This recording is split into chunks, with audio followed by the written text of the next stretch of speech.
Hello students, আমি last ক্লাসে রিফ্লেকশনের vector ফর্মটা করিয়েছিলাম, lodge of reflection vector form.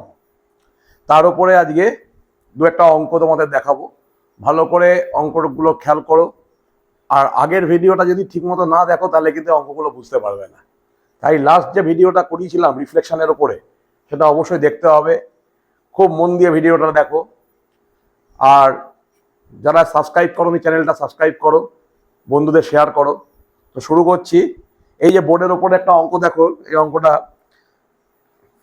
দেওয়া আছে। একটা ফর্মুলা দিয়েছিলাম, ফর্মুলা লিখেছিলাম আমি।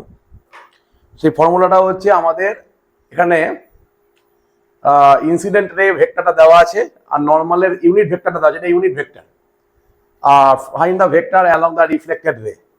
আমাদের ইআই গিভেন, ইআইটা given a i plus b j minus c k, এটা গিভেন।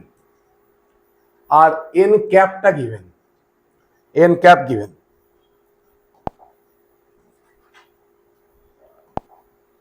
এখানে এন ক্যাপ নর্মাল ভেক্টরটা given i plus j by √2। তাহলে রিফ্লেক্টেড রে এর ইউনিট ভেক্টরটা বার করতে হবে। তাহলে রিফ্লেক্টেড রে এর ইউনিট ভেক্টর মানে আমাদের বার করতে হবে ই আর ক্যাপ, আমাদের বার করতে হবে ই আর ক্যাপ। এর একটা ফর্মুলা আমি লাস্ট ভিডিওতে থিওরিতে করেছিলাম, যে ভেক্টর ফর্মের যে ভিডিওটা করেছিলাম সেটা একবার ভালো করে দেখে নেবে, তাহলে অঙ্কটা বুঝতে। ফর্মুলাটা ছিল e i cap minus 2 e i cap into n cap dot product, তার সঙ্গে হোল ইন্টু আবার এন ক্যাপ, আবার হোল ইন্টু এন ক্যাপ। তাহলে ইআই ভেক্টরটা দেওয়া আছে, ক্যাপটা বার করে নিতে হবে। তাহলে ইআই ক্যাপ কি হবে? E i unit vector cap a i plus b j minus c k by √a² plus b² plus c²। কোনো ভেক্টরকে তার ম্যাগনিটিউড দিয়ে ডিভাইড করলে তার ইউনিট ভেক্টরটা পাওয়া যায়। যে কোনো ভেক্টরকে তার ম্যাগনিটিউড দিয়ে ডিভাইড করে দিতে হবে। তাহলে ইআই ক্যাপ।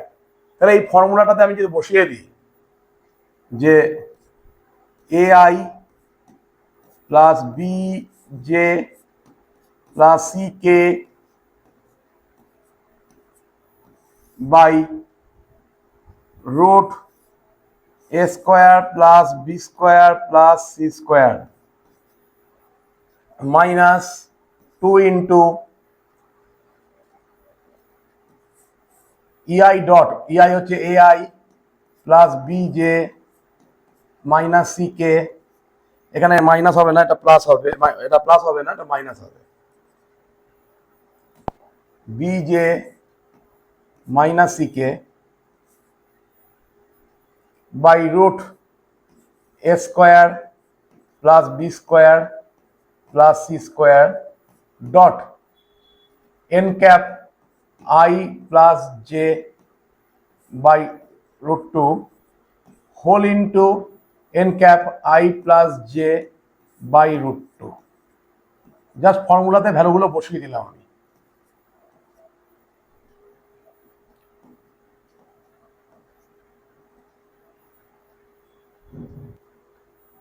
এটা হচ্ছে a i plus b j minus c k by √a² plus b² plus c²। আর এটা ডট প্রোডাক্ট করলে কি হবে?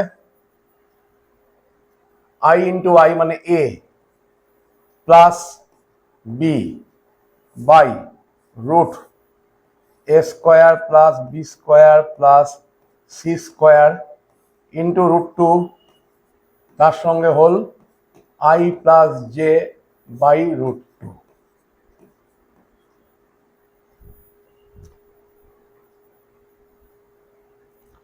ডট প্রোডাক্ট করলে এটা আসছে, তার সঙ্গে এন ক্যাপ ইন্টু হয়ে গেল। এবার এই দুটো ভেক্টরকে আমরা মাইনাস করে দেবো। তাহলে এই √2 আর √2 আর এই 2 কেটে যাবে। মানে এই দুটোকে ইনটু করার পরে এর সঙ্গে কেটে দাও। তাহলে আই এর কোফিশিয়েন্ট কি আছে? a plus B by root এটা, আর এখানে এ। তার মানে দুটো মাইনাস করলে আসছে a minus a plus B by root A square plus B square plus C square.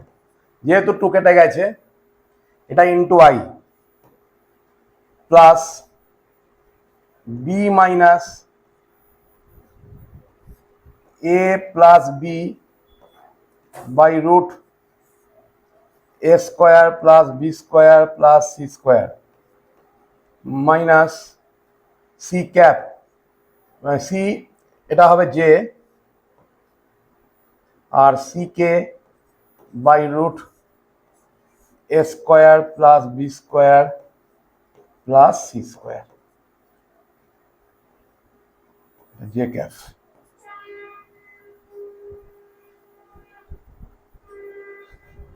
তাহলে মাইনাস করার পর এই জিনিসটা এলো, এটাকে সিম্পলিফাই করলে আসবে